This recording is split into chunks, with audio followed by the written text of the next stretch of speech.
Yeah, but and they're all bad. yeah. Well, yeah. I It's don't know. Alaska's all right. That's just like North Canada. No, no, quality over quantity. sorry. But do you guys think the Stadia is going to be able to compete with current gen consoles or even next gen consoles? Thoughts, and we'll start with Eni. Start with Emily because I have words. Okay, M. Do you think Google Stadia is going to be able to compete? No, I think it's going to be one of those things that is there for a bit, like 10 people get it and try really hard to make it cool, but fail, and then it just goes away. Like the Ouya. Yeah. Ugh. So like game streaming does kind of seem like the future of like where it's going. So with Google's resources, do you not think Google Stadia could evolve into like mainstream gaming? I think that it'll be things that everyone already has that they're going to want to stick to. Like everyone in gaming has brand loyalty. Mm-hmm. What's interesting about Xbox versus Google is that Microsoft and Google are kind of like the big five tech companies that rule the world right now. So what's interesting is that Google and even Apple at this point too, Apple's getting in on the gaming scene.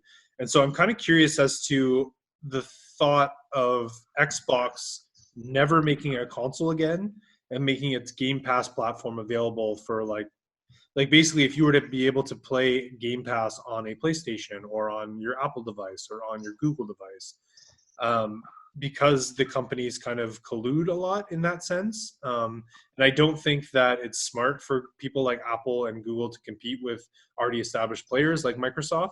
So I don't know. Do you have any thoughts on that, on the future of like Xbox and Sony when it comes to streaming games? I think everything is just going to be easily, like, we'll probably just have it all on our TV already.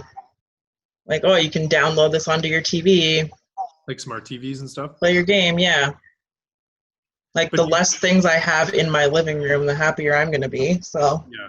Do you guys know if you have to buy like a console or something for Google Stadia, or will it just be an app that you download? I'm pretty sure it's just an app, and then you like have the controller, Mm-hmm. and Okay. it's all streamed. It's like it's kind of like the Google Chrome. It looks like where it just plugs into your TV or computer or whatever. Mm-hmm. So, Steven, you said you had some thoughts on Google Stadia. I think it's very stupid. That's my thought. Tell me how you like it. I don't like it. I don't think like I'm a huge advocate for Game Pass. I love it. I will preach about it until the day I die or until the day it dies, and then I'll cry that it's not there anymore. Yeah. But I don't think that Stadia, Google, whatever you want to call it, I don't think it has enough traction, or I also think that Game Pass as a games for service, like streaming service, already has such a head start that Stadia will either have to copy exactly what it's doing or become something entirely different. Mm-hmm. I don't think, and also when you were talking about putting Game Pass on everything else, I love that idea. Like I love Game Pass as a service. I think it should be on all consoles, all systems, but I also think that Xbox should stay to being its own thing.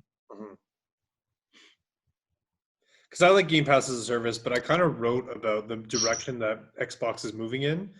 And it kind of seems like, and they've talked about the Game Pass being available on mobile, being available on other consoles as well. Switch. They want it to be everywhere, basically. So to me, that spells like the death of the Microsoft console. And I think I wrote a whole article about it too, like maybe a year ago, because if they've got all these users, like Netflix doesn't need a console, you know what I mean? And they've got billions of dollars. So why doesn't Microsoft do the same thing? And so I'm just curious about the future of gaming, and are we even going to need consoles anytime soon? Like, could theoretically Sony, Nintendo, and Xbox just put their streaming exclusives onto Google and Apple? I don't think they'll do that. I think because Microsoft wouldn't do it because it would give Google too much power over Google and Apple as tech companies, too much power over them. Only Microsoft games can be played. It's like the what is it? The Epic launcher. All the controversy with all that. It would just more exclusivity controversy than what we already have. Yeah. I think everything will just be its own app, like how you have to pay for Netflix, plus you have to pay for Amazon Prime Video. Yep. Like each thing is just going to have its own subscription service if you want their specific games. Mhm. So do you think then Game Pass will move from downloading your content to streaming your content eventually? I think they already tried that, or that was the original idea, was to branch it into that, and I don't think it will work because you then limit yourself to people like, say, me. I have a great internet connection, but say Tyler or Emily have a dog shit internet connection. Is that a weird Freudian slip? You want to say dog shit Emily? Like what? Well, I looked up and she was just shaking her head.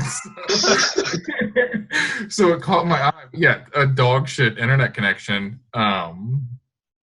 So like me, I would be able to stream things at a higher bandwidth than you guys would.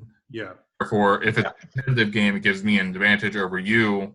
And then if a game comes out on Friday and I download it in a few hours on Friday, and Emily starts downloading it on Friday, and it's not done until Sunday because she lives in the woods. Truth. It's limiting your consumers. Yeah. I think I agree with that. Yeah, I think I think Google's trying something, and I think it could be something really great because I think that's where it's going, like the direction of the industry. But I think they might be launching it too early. Like as we've seen, Microsoft came out with a touchscreen tablet in the early '90s, and everyone thought that was weird, and nobody bought Give it. it 10 years. Yeah, and then Apple came out with it 10 years later, and it was like the greatest invention that's ever been made.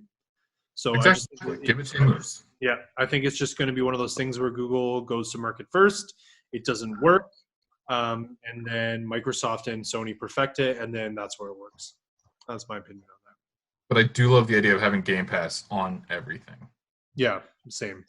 So in conclusion, are they going to be able to compete with consoles? I think that was the question. So do we think on some level it's going to compete with consoles? Sorry, do you have to pay for Google Stadia? Is it like $20 a month or something? It's a subscription service. I'm pretty sure. Hold on, let me see here. Because like if I have a smart TV and I can just pay $20 a month and get games like Destiny and Assassin's Creed Odyssey, like it might be good for like the hardcore, like the non-hardcore gamers, especially if you had things like Call of Duty and all like the sports games come out. I think they could definitely compete with the consoles actually.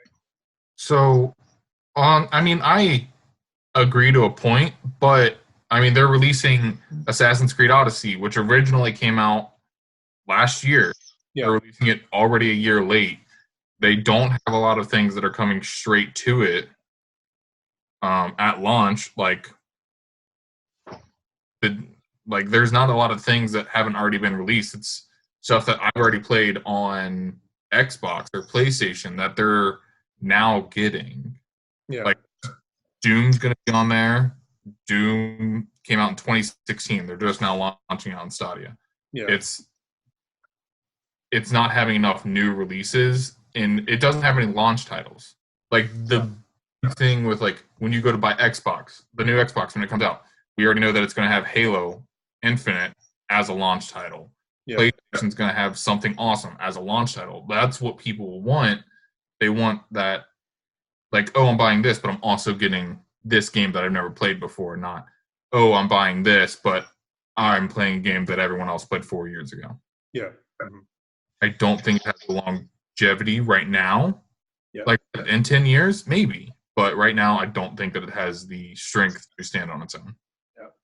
And I disagree. I think if they can get the right games, like for example, if you get Madden, FIFA, NHL on there, if you get Call of Duty release on there, and then if you get things like Fortnite and Minecraft on there, but Minecraft being an Xbox game, so that probably won't happen. But Fortnite definitely, I think you could definitely have it compete with because there's this niche gamer that's like, oh, I play video games. They're like, oh, what games do you play? And they're like Madden and NHL and stuff. I'm like, that's not really like, yeah, it's video games, but it's not. You're not really like a. I don't say you're not a gamer, but like it's hard. I can't talk to you about BioShock. You know, I can't talk to you about Super Mario. So like, I think there is that niche out there that don't want to buy the $500 console. Like if they're okay paying $20 a month and they get all the games, I think they would, like, consoles in general would lose a lot of people buying those consoles. I think if they can buff it up enough that it's worthwhile when the next gen of consoles comes out, so that people are going to do that instead of buying like the new Xbox or the new PlayStation, then they might get some chip jumpers that way. Yeah. One Stadia is going to cost $10. I just looked it up. It's $10 a month. $10, yeah. And that's a pretty good to get people through the door. Like I said, well, like Emily said, brand loyalty is a thing that's going to play a huge factor. True. And also bandwidth. Like, yeah, you can stream your game up to 4K, but I mean, if I'm only getting 16 megabytes a second, I'm not going to be streaming at 4K. Yeah. I get 6. I'll be hitting like 480. Mm-hmm. And it'll look like I'm playing Super Mario 64. Emily, just so you know, I get like 150 on. Yeah. Yeah. They came to fix our internet this week and they bumped it up to 8. So we can do things while playing Xbox on our phones now. That's pretty crazy. The woods. The woods. But yeah, I agree. I'm like skeptical of technology. If it works and it's seamless, then fine. But if there's bugs, I think people are going to drop it pretty fast. And there I will think be. the old Nintendo motto is just the name of the game is the game, right? Like the console with the games are going to sell, and the console without the games aren't going to sell. We saw that the first generation with 360. We saw that last generation with Xbox versus PlayStation.